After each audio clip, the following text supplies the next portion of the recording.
Hello friends, welcome back to my channel. Ghatna Chakra series में polity के तहत आज हमें संसदीय समितियां से स्टार्ट करना है। तो चलिए शुरू करते हैं। फर्स्ट क्वेश्चन है, लेखानुदान बना है। कैग की रिपोर्ट पर मतदान के लिए अप्रत्याशित व्यय को पूरा करने के लिए बजट पारित लंबित होने के कारण निधि आवंटन हेतु बजट के लिए या फिर ऑप्शन ई उन उपयोग में से कोई नहीं या एक से अधिक। तो राइट आंसर ऑप्शन सी, यानी बजट पारित लंबित होने के कारण निधि आवंटन हेतु लेखानुदान बनाया जाता है।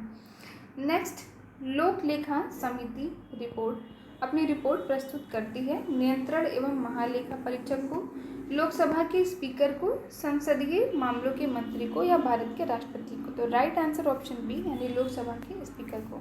दोस्तों, क्या आपको पता है कि वर्तमान में लोकसभा के स्पीकर कौन है? अगर पता है तो ज़रा कमेंट करके बताइए।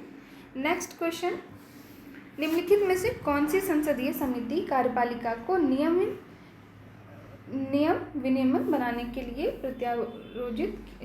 प्रत्यायोजी शक्ति से संबंधित है? तो ये अधीनस्थ विधान पर समिति है। नेक्स्ट, कटौती प्रस्ताव का उद्देश्य क्या है? इंपॉर्टेंट क्वेश्चन है। तो बजट प्रस्ताव के खर्च में कमी का प्रस्ताव है कटौती प्रस्ताव, हालांकि नाम से ही पता चल रहा है। नेक्स्ट, संसदीय अधिनियम। आज़ादी के बाद भाषा के आधार पर भारत के राज्यों का पुनर्गठन किस वर्ष हुआ था? तो ये 1956 में हुआ था। भाषा के आधार पर पहला राज्य कौन सा था? क्या आप बता सकते हैं? अगर पता है तो ज़रा कमेंट करके बताइए। नेक्स्ट क्वेश्चन, लोकसभा चुनाव का कोई प्रत्याशी अपनी जमानत खो देता है अगर उसे प्राप्त ना हो, तो अगर उसे 1/6 भाग प्राप्त नहीं होता है वैध मतों का, तब। तो यानी option D is the right answer, उपयुक्त में से कोई नहीं। मणिपुर राज्य का गठन कब हुआ था? तो ये 1972 में हुआ था।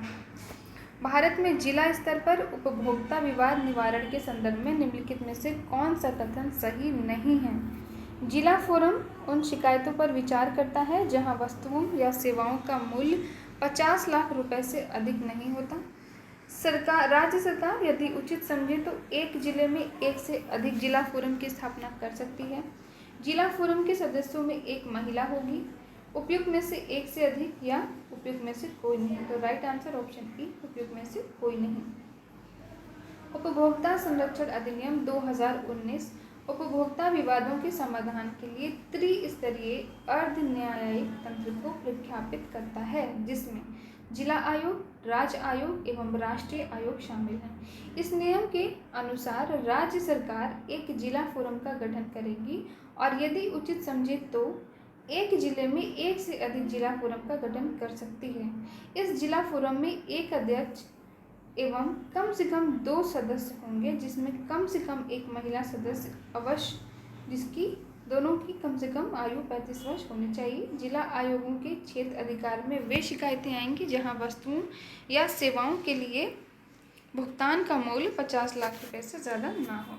निम्नलिखित में से कौन भारतीय संघ का 28वां राज्य है? तो ये झारखंड है और इसका गठन सन 2000 में हुआ था। नेक्स्ट, सर्वोच्च न्यायालय यानी कि सुप्रीम कोर्ट ऑफ इंडिया। सर्वोच्च न्यायालय एक संघीय न्यायालय है, मानव अधिकारों का संरक्षक है, संविधान का अंतिम विवेचक है, सिविल न्यायालय है या उपयुक्त में से कोई नहीं या एक से अधिक। तो भारत का सर्वोच्च न्यायालय एक संघीय न्यायालय है, ये मानव अधिकारों का संरक्षक भी है और संविधान का अंतिम विवेचक भी है। तो एक से अधिक ऑप्शन सही होंगे। क्वेश्चन नंबर 2, भारत के सर्वोच्च न्यायालय की स्थापना कब हुई थी किसके द्वारा? तो ये भारतीय संविधान के द्वारा हुई थी। जब संविधान लागू हुआ तब उच्चतम न्यायालय में न्यायाधीशों की संख्या मुख्य न्यायमूर्ति के अतिरिक्त 7 थी। संसद ने उच्चतम न्यायालय अधिनियम 1956 में अधिनियमित करके इस संख्या को 10 कर दिया। 1960 में बढ़ाकर 13, 77 में 17 और 86 में 25, 2008 में 30 और 19 में 33 कर दिया। भारत के सर्वोच्च न्यायालय में न्यायाधीशों की स्वीकृत क्षमता क्या है?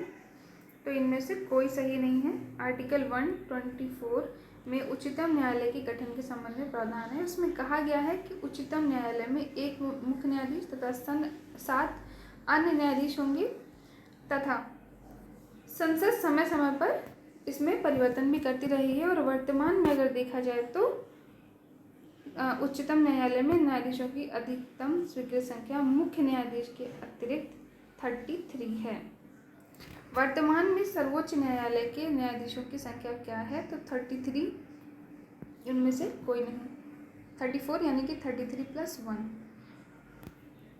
नेक्स्ट, भारतीय सर्वोच्च न्यायालय में न्यायाधीशों की नियुक्ति कौन करता है? तो राष्ट्रपति करता है। सर्वोच्च न्यायालय का न्यायाधीश अपने पद से त्याग पत्र किसको लिख करके देता है? ये भी बहुत ही इंपॉर्टेंट और रिपीटेड क्वेश्चन है, डबल स्टार क्वेश्चन है, राष्ट्रपति।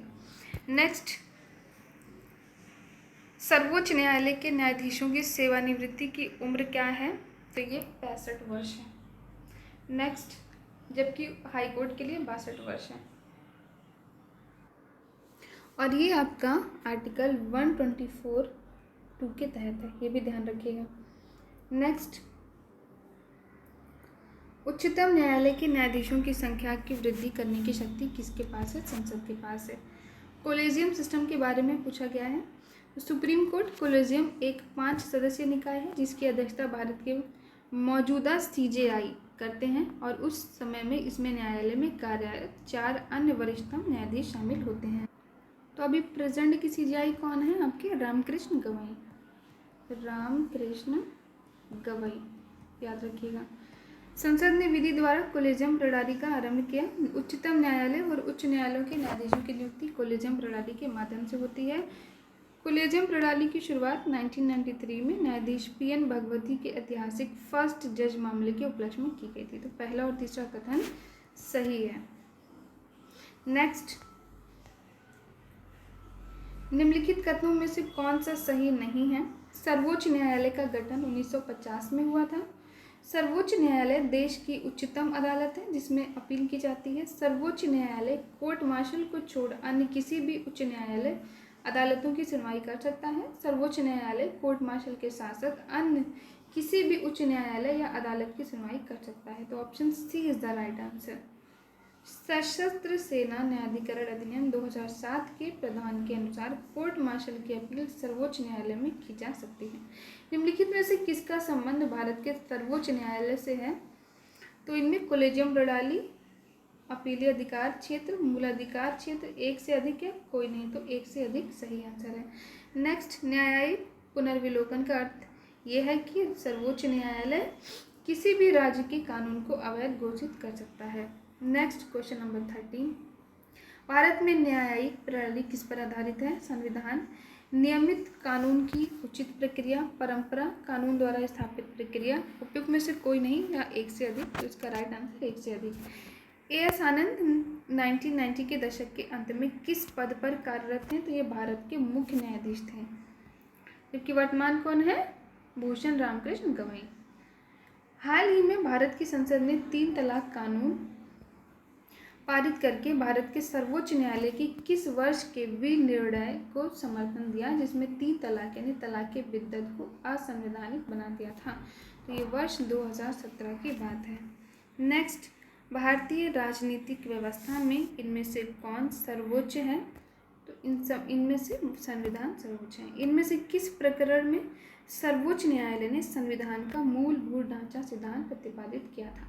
केशवानंद भारती प्रकरण था। सर्वोच्च न्यायालय ने 1973 के केशवानंद भारती बनाम केरल राज्य विवाद में संविधान के मूलभूत ढांचा सिद्धांत का प्रतिपादन किया था। इंदिरा साहनी बनाम भारत संघ मुकदमे में सर्वोच्च न्यायालय का निर्णय किस विषय से संबंधित है? सरकारी नौकरियों में अनपिछड़ा वर्ग का यानी OBC का आरक्षण, मूल ढांचे का सिद्धांत, अनुसूचित जाति के प्रमोशन में आरक्षण की स्वीकृति या फिर अनुसूचित जनजाति के आरक्षण को बढ़ावा देना। तो इसमें ऑप्शन ए यानी कि सरकारी नौकरियों में OBC के आरक्षण की बात की गई थी। नेक्स्ट, क्वेश्चन नंबर 19, भारतीय सर्वोच्च न्यायालय ने किस मुकदमे में सर्वप्रथम संविधान के मूल ढांचे का सिद्धांत दिया था? तो ये केशवानंद भारती बनाम केरल राज्य विवाद में। भारतीय संविधान का कौन सा अनुच्छेद सर्वोच्च न्यायालय के मूल अधिकार क्षेत्र को परिभाषित करता है? आर्टिकल 131। नेक्स्ट, भारत में न्यायिक पुनरावलोकन का आधार क्या है? तो ये कानून द्वारा स्थापित प्रक्रिया। भारत में न्यायिक पुनरावलोकन का आधार कानून द्वारा स्थापित प्रक्रिया है। इसके तहत न्यायालय ये परीक्षण करता है कि कोई विधि संविधान द्वारा विधायिका को प्रदत्त शक्तियों के संगत रूप में बनाई गई है कि नहीं, ये विधि द्वारा स्थापित प्रक्रिया का अनुसरण करती है अथवा नहीं, कानून द्वारा स्थापित प्रक्रिया का उल्लंघन करने पर इसे न्यायालय द्वारा शून्य घोषित किया जा सकता है। नेक्स्ट क्वेश्चन नंबर 22, निम्नलिखित में से किसका संबंध भारत के सर्वोच्च न्यायालय से है? कोलेजियम प्रणाली, अपीलीय अधिकार क्षेत्र, मूल अधिकार, एक से अधिक या कोई नहीं। राइट आंसर ऑप्शन डी यानी कि एक से अधिक। Next question number 23, question number 1 यानी राज्यपाल से। तो कल से यानी कि कल की वीडियो में हम राज्यपाल से स्टार्ट करेंगे। दोस्तों आज के लिए इतना ही। अगर आपको इस वीडियो की PDF चाहिए तो डिस्क्रिप्शन में दिए गए टेलीग्राम लिंक से जाकर के डाउनलोड कर लीजिए। और अगर आपको मेरी वीडियो पसंद आ रही है तो लाइक शेयर और सब्सक्राइब कर लीजिए। Thank you so much for watching my video.